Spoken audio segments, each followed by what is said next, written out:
دعوتی سرگرمیاں۔ بیٹا، تم ایک ایسی امت کے فرد ہو جو ایک عظیم پیغام کی حامل ہے، لہذا تمہارا پڑھنا لکھنا محض تفریح طبع یا دل بہلانے کے لیے نہیں ہونا چاہیے۔ علم برائے علم کوئی چیز نہیں۔ کوئی آدمی بہترین معمار بن جائے لیکن فن تعمیر میں اپنے فن کا استعمال نہ کرے، یا کوئی فرنیچر کا بہترین کاریگر ہو جائے اور فرنیچر سازی کا کام نہ کرے، تو بھلا ایسے فن سے کیا فائدہ؟ بات تو تب ہے جب اس فن سے کام لے کر خود فائدہ اٹھائے اور دوسروں کو بھی فائدہ پہنچائے۔ یہی حال علم کا بھی ہے۔ علم کارآمد اسی وقت ہوگا جب آدمی اس سے فائدہ اٹھائے اور اس امانت کو دوسروں تک پہنچانے کی فکر کرے۔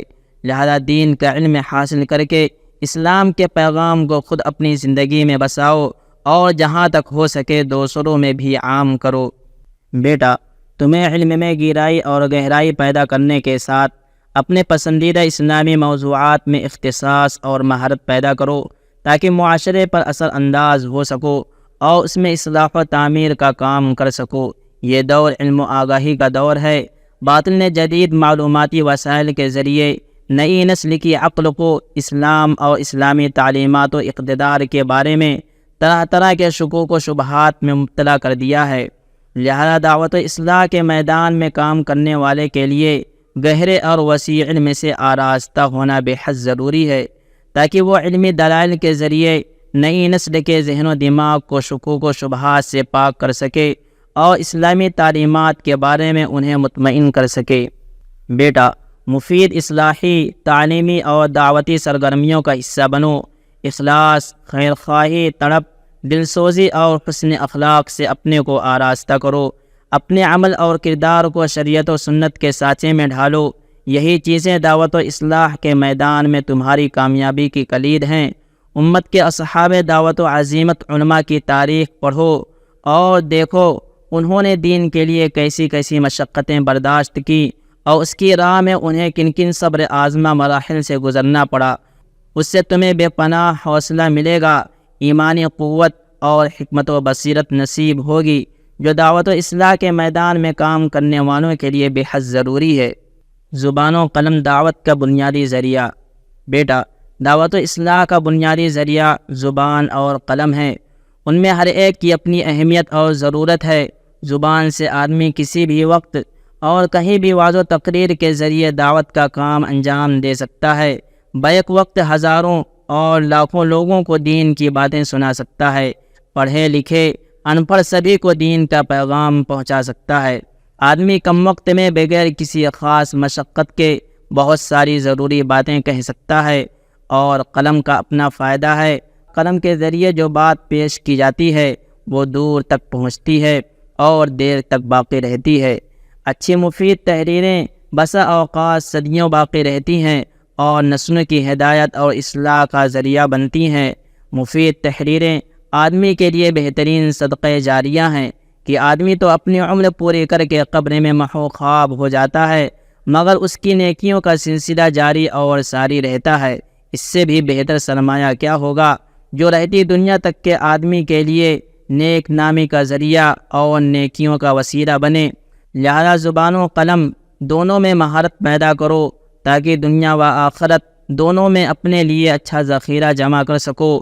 اللہ تمہیں اپنی توفیق سے نوازے۔ مواد جمع کرنے کا آسان نسخہ۔ بیٹا، اہل حکمت و دانش نے کہا ہے کہ آدمی جس ملازمت سے کچھ بچا نہ پائے اس ملازمت کو چھوڑ دینا چاہیے، اور جس مطالعہ سے کچھ مفید باتیں نوٹ نہ کر سکے اس مطالعہ کو ترک کر دینا چاہیے۔ لہذا مطالعہ کے دوران تمہیں مفید اور کارآمد باتوں کے نوٹ کرنے کا اہتمام کرنا چاہیے۔ تمہارے پاس ایک ڈائری ہونی چاہیے۔ اس ڈائری میں چند موٹے موٹے عناوین لکھ لو، مثلا تفسیر، حدیث، فقہ، اخلاق، تاریخ، ادب و سیر اور سوانح وغیرہ، اور ہر عنوان کے لیے کچھ صفحات خاص کر لو۔ جب تمہیں دوران مطالعہ کوئی چیز کام کی نظر آئے تو اسے متعلقہ عنوان میں نوٹ کر لو، یا کچھ موٹے موٹے اشارے لکھ کر کتاب کا مکمل حوالہ، صفحہ نمبر، جلد نمبر کتاب کے ساتھ لکھ لو۔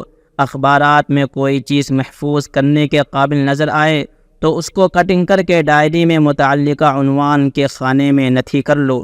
ڈائری کی گنجائش محدود ہوتی ہے، اس لیے اس کام کے لیے ایک الماری بناؤ اور اس میں الگ الگ موضوعات کی جدا جدا فائلیں رکھو، اور جو چیز بھی تمہیں ریکارڈ کے قابل نظر آئے اس کی کٹنگ کر کے یا فوٹو کاپی کرا کے یا جس طرح بھی مناسب نظر آئے متعلقہ موضوع کی فائل میں رکھ دو۔ اگر اس کا اہتمام کیا تو تھوڑے ہی دنوں میں تمہارے پاس ہر موضوع سے متعلق اچھا خاصا مواد جمع ہو جائے گا، جو تمہارے لیے تقریر و تحریر دونوں میں بے انتہا معاون ثابت ہوگا۔ اور عجب نہیں، یہ قطرہ قطرہ جمع ہونے والے مواد ایک دن تالاب کی شکل اختیار کر لیں اور کسی بڑے علمی کام کے وجود میں آنے کا ذریعہ بن جائیں۔ زمانہ طالب علمی میں تقریر و تحریر کی مشق۔ بیٹا، طالب علمی کے زمانے میں ہی تقریر و تحریر کی مشق کرو۔ تمہارے ساتھیوں میں بہت سے ہوں گے جو بہت اچھا بولتے ہوں گے، اور گھر، مدرسہ، مسجد اور مختلف قسم کی تقریبات میں جہاں کہیں بھی انہیں وعظ و خطابت کا موقع ملتا ہوگا تو فوراً وہ اس موقع کو استعمال کرتے ہوں گے اور لوگوں تک دین کی بات پہنچاتے ہوں گے۔ بیٹا، تم بھی ایسے بنو، زبان و بیان میں کمال پیدا کرو تاکہ کل میدان عمل میں وعظ و اصلاح اور لوگوں کی دینی رہبری اور قیادت کا فریضہ انجام دے سکو۔ حصول علم کا زمانہ اپنے اندر وعظ و خطابت کی صلاحیت پیدا کرنے کا بہترین زمانہ ہے، اسے ہاتھ سے جانے نہ دو۔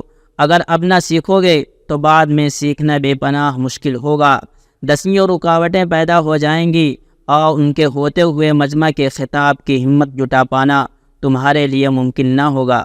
بہت سے اہل علم ایسے گزرے ہیں جنہوں نے زمانے طالب علمی میں اس طرف توجہ نہیں دی، بعد میں جب میدان عمل میں آئے تو انہیں معاشرے میں بڑھتی ہوئی بے دینی دیکھ کر وعظ و خطابت کی ضرورت کا احساس ہوا۔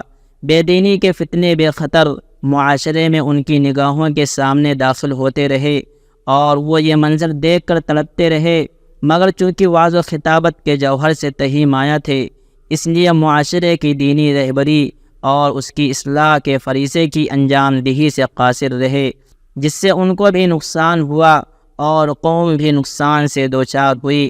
ان کا نقصان تو یہ ہوا کہ وہ دعوت و اصلاح کے عظیم ثواب سے محروم رہے، اور امت کا یہ نقصان ہوا کہ وہ ان کے علم سے فائدہ اٹھانے سے محروم رہی۔ عزیز من، تم سے یہ غلطی نہیں ہونی چاہیے، ورنہ چاہتے ہوئے بھی اس کی تلافی آسان نہ ہوگی۔ بیٹا، امثال اور کہاوتوں کو یاد کرو اور تقریر و تحریر میں روزمرہ کے واقعات اور زندگی کے تجربات سے شواہد اور دلائل پیش کیا کرو۔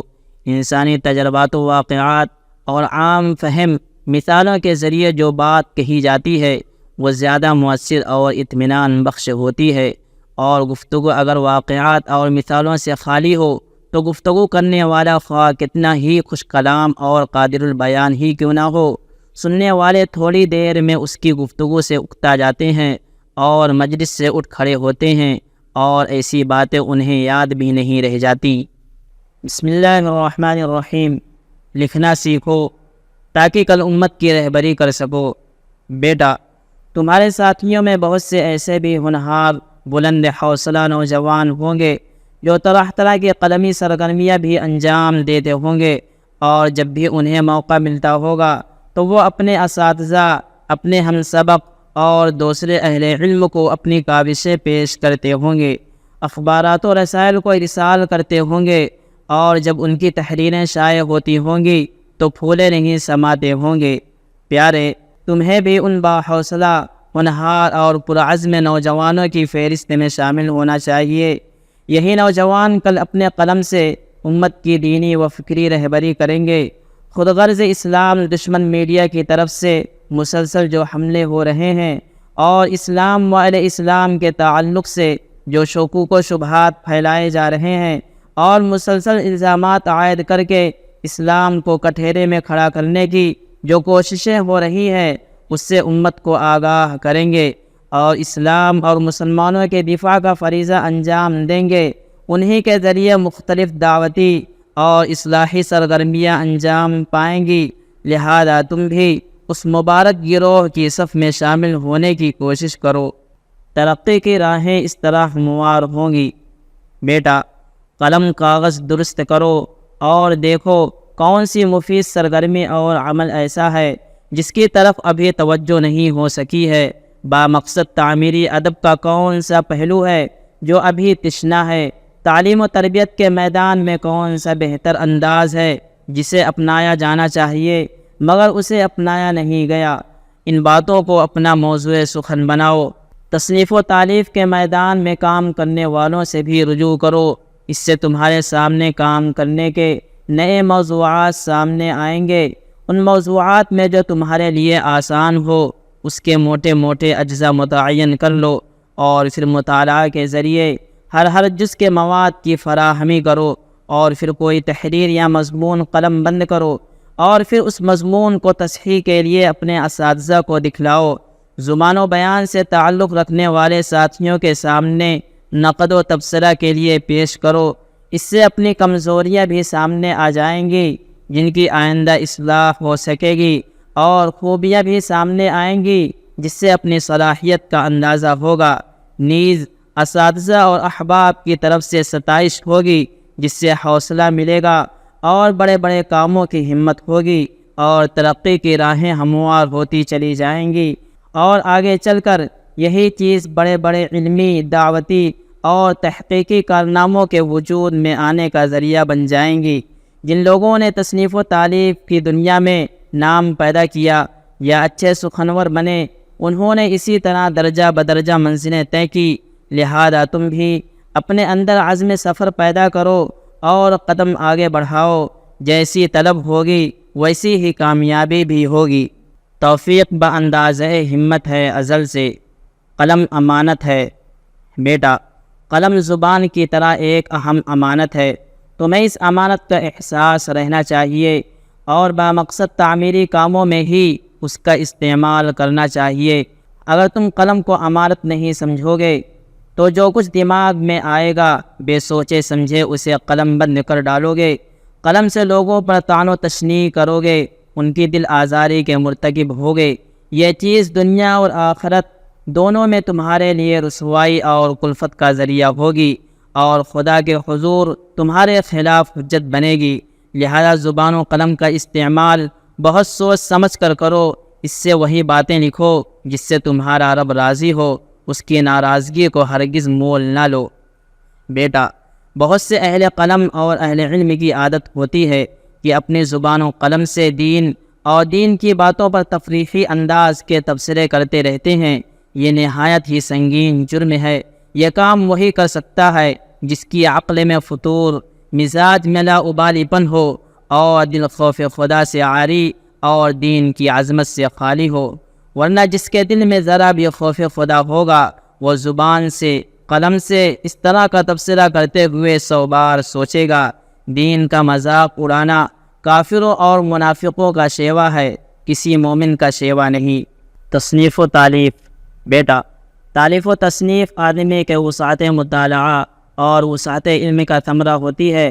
تمہاری تحریروں سے لوگوں کو تمہارے علمی قد کا اندازہ ہوگا۔ اگر تمہارے علم میں گہرائی، وسعت اور پختگی ہوگی تو اگر تم گمنام بھی ہوگے تو تمہاری تحریریں تمہیں گوشۂ گمنامی سے نکال کر شہرت کے بام عروج تک پہنچا دیں گی۔ لہذا تمہاری تحریریں تمہارے گہرے علم اور پختہ فہم کا فیضان ہونی چاہیے، مگر ایسی تحریریں پہلے دن سے وجود میں نہیں آتی، بلکہ ان کے لیے لمبا سفر درکار ہوتا ہے۔ اگر شروع ہی سے کوئی اس معیار کی تحریر لکھنے کی کوشش کرے گا تو تھک ہار کر بیٹھ جائے گا۔ لہذا بتدریج آگے بڑھو اور خوب سے خوب تر کی کوشش میں لگے رہو۔ بیٹا، ماہر اہل قلم کی کتابیں پڑھو، اس سے تمہارے اندر اچھی اور معیاری تحریر لکھنے کا سلیقہ پیدا ہوگا۔ تمہیں پتہ چلے گا کہ خیالات کو کیسے مرتب کیا جاتا ہے، کتاب میں زیر بحث آنے والے مسائل میں کیسے ترتیب قائم کی جاتی ہے، پھیلی ہوئی باتوں کو کس طرح سمیٹا جاتا ہے، اور مختصر بات کو کس طرح سلیقے سے پھیلایا جاتا ہے۔ جو لوگ لکھنے کے ماہر نہیں ہوتے ان کی بات چوں چوں کا مربع ہو جاتی ہے، وہ بار بار باتوں کو دہرا کر موضوع کو خلط ملط کر دیتے ہیں، ان کی تحریر سے ان کا مدعا سمجھ میں نہیں آتا۔ بس ماہر اہل قلم کی تحریریں پڑھو تاکہ تمہیں بھی اچھی تحریر لکھنے کا سلیقہ آئے۔ بیٹا، جب تک کوئی بحث یا موضوع پوری طرح گرفت میں نہ آ جائے اس کو لکھنا شروع نہ کرو، اور جب تک کسی مضمون کا خاکہ اچھی طرح نہ بنا لو اس کا آغاز نہ کرو، اور جس موضوع کے بارے میں تمہیں پتہ ہے کہ تم اس کا حق ادا نہیں کر سکو گے اس کو گفتگو کا موضوع نہ بناؤ۔ بیٹا، اللہ تعالیٰ ہر ایک کو اعلیٰ صلاحیت سے نہیں نوازتا، اور جن کو نوازتا ہے ان میں سبھی کو فضل و کمال سے بہرہ ور نہیں فرماتا۔ وہ علم والا اور حکمت والا ہے، جس کے ساتھ جو معاملہ کرے وہی اس کے حق میں بہتر ہے۔ بس اگر تم علم میں بلند مقام حاصل نہ کر سکو اور اپنی زبان و قلم سے امت کی تعلیم و تربیت اور اصلاح و دعوت کا فریضہ انجام دینے کے اہل نہ بن سکو، تو جو لوگ تعلیمی، اصلاحی اور دعوتی کاموں کو انجام دے رہے ہیں ان کے ساتھ وابستہ ہو جاؤ، اور دامے درمے قدمے سخنے جیسے بھی اور جتنا بھی تمہارے لیے ممکن ہو ان کے ساتھ تعاون کرو۔ ان کے ذریعے انجام پانے والے تعمیری منصوبوں کو ترقی دینے اور پائے تکمیل تک پہنچانے میں اپنی وسعت اور حیثیت کے بقدر حصہ لو۔ یہ بھی نہ ہو سکے تو ایسے لوگوں کو محبت کی نظر سے دیکھو اور ان کے لیے دعائے خیر کرو۔ یہ درجہ تو کم از کم تمہارے اندر ہونا ہی چاہیے، لہذا اتنے گئے گزرے نہ ہو جاؤ کہ یہ بھی نہ کر سکو۔